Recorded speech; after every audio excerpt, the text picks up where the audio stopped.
มดน้อยได้ขอบใจนกกางแก่นั่นและบอกกับนกกางแก่ว่า ถ้ามีโอกาสข้อยจะหาทางตอบบุญแทนคุณแก่เจ้านกกางแก่หลายมื้อต่อมามีนายพรานคนหนึ่งเห็นนกกางแก่เข้า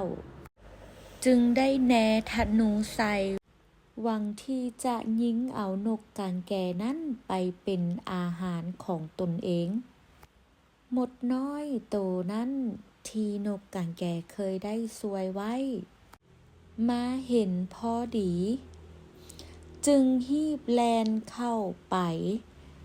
กัดที่นิ้วตีนของนายพรานอย่างหุนแหง